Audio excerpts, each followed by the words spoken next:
Hey there, I'm Kate Dillon from Winning Motorsports Marketing, and we got a great question in the group, and I thought this would be a perfect time to go forward with a live video and talk about it. So I'm going to read the question to you, and the question comes from Greg Osman, and he says, "Advice on when a potential sponsor ghosts you." He says, "Been in discussions for about a month and now can't get a reply.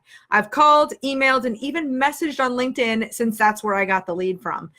Hey, Greg, I know that this is something that we all face. We all face where everything seems to be going fine, and then it's like silence, like what happens. And that's the worst place to be. I mean, you either want a yes or you want a no.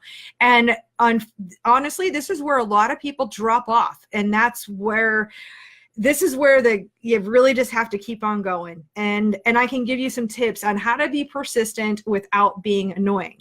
Now, the first tip I would have, and because we live in a world today where we have so many more advantages than we had 5 or 10 years ago. And that advantage, of course, is social media. So I think the first thing I would do is this might sound like I'm a stalker. I swear to God, I'm not a stalker, but I would look on social media. I would find out, maybe if you find out that maybe their parent, something went wrong in the family and there's a health issue, maybe they're on vacation for a month. I mean, you want to start out with giving someone the benefit of the doubt. And if you can do a little bit of recon is what I would call it, recon or research, just kind of find out, not that you need to let them know that you know that, but if you don't see any flags out there that there really is no reason, if you know there's a reason, then that can kind of help temper, how you're going to continue to approach it.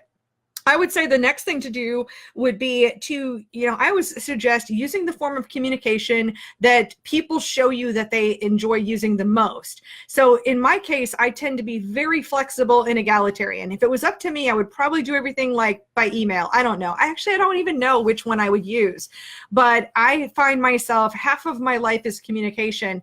And that means if people want to message me on Messenger or Snapchat or direct messages on Instagram or email, or call me or text me, I don't really care. I mean, however they want to contact me, I'm going to do my best to get back with them as soon as I possibly can, depending upon the medium and time of day and all of those things. But if you know that a person really responds in one way better than another, then I would certainly try to rely on that form of communication.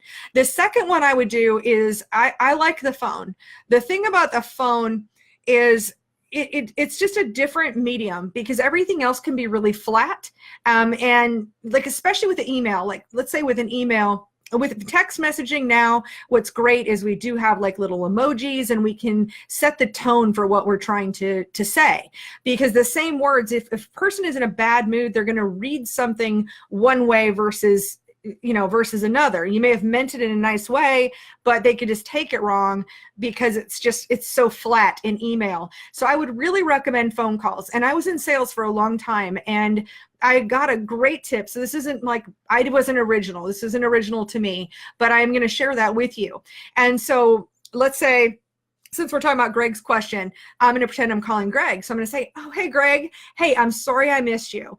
I know that you're a really busy person, so you may not get a chance to call me back. But let's see, it's Tuesday. Okay, so if I don't hear back from you by Thursday, then I'll give you a call then, probably about 1 o'clock in the afternoon." And then you hang up. That's your voicemail. And then what do? You pick up the phone on Thursday at 1 o'clock and you say, "Hey, Greg, I am so sorry I missed you. I know you're a busy person and that you may not get a chance to call me back. But let's see, it's Thursday. Tell you what, I'll give you a call back on Monday. And I don't know if mornings work better for you, but I can give you a call back at 9 o'clock on Monday. Now, if you can call me in the meantime, great. Here's my number, so to speak."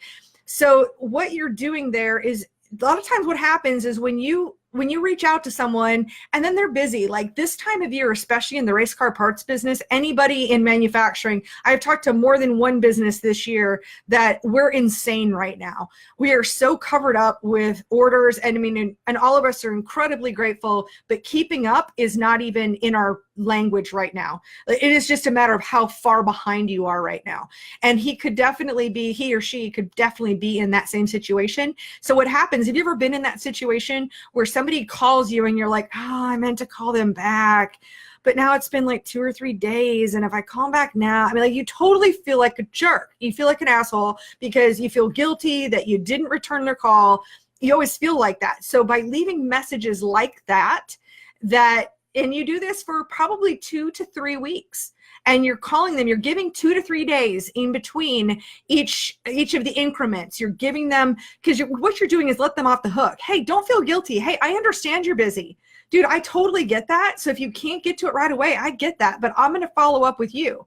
Now, here's what it's also showing that potential sponsor. If you're going to be that relentless, and that's what it comes down to. And in this industry, I will tell you, the only way that you get, I mean, I'm on the side where I want to be a dealer. I want to sell your thing, right? That's what I do for a living.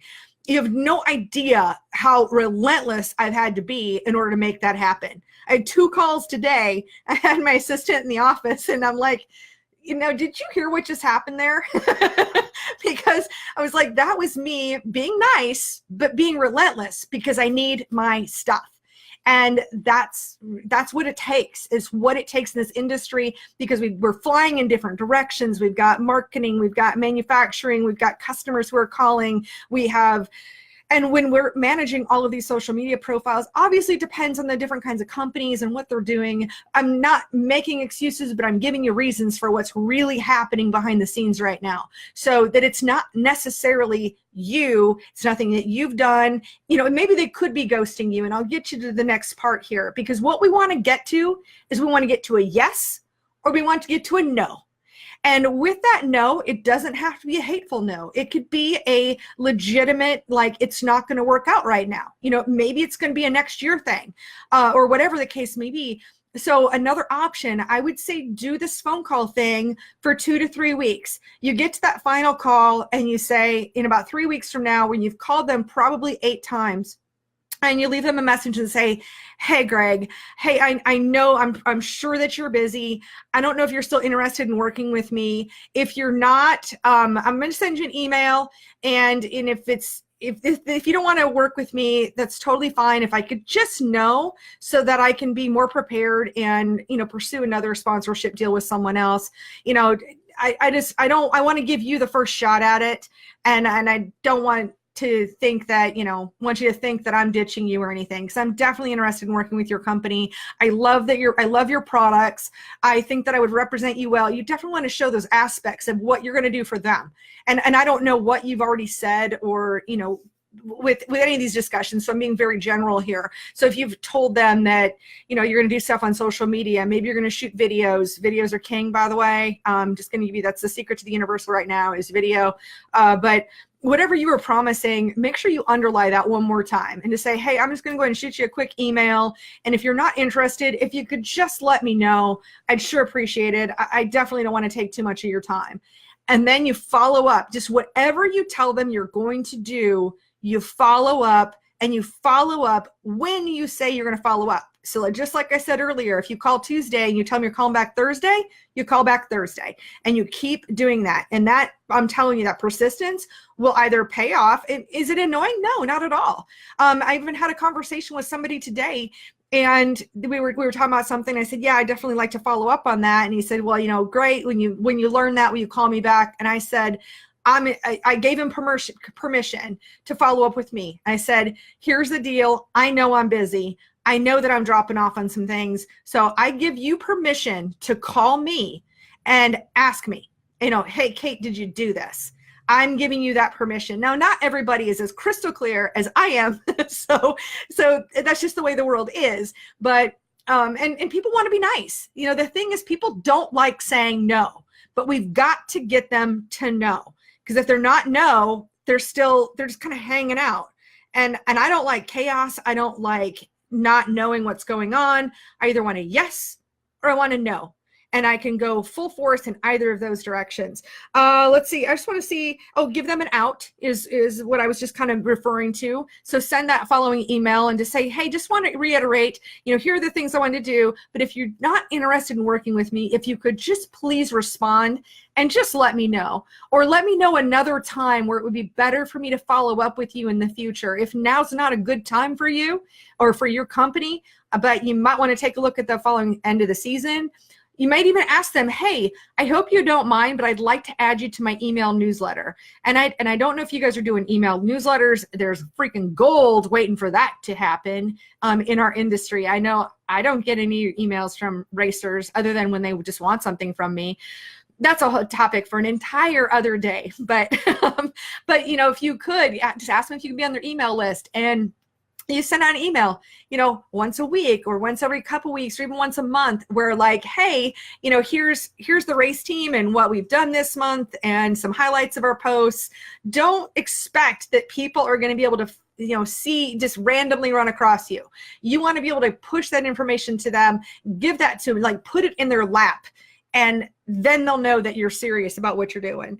And I think that's pretty much, you know, the big thing, be polite and professional. Follow up when you say if you're going to follow up. Be absolutely relentless, and don't stop until you get a no.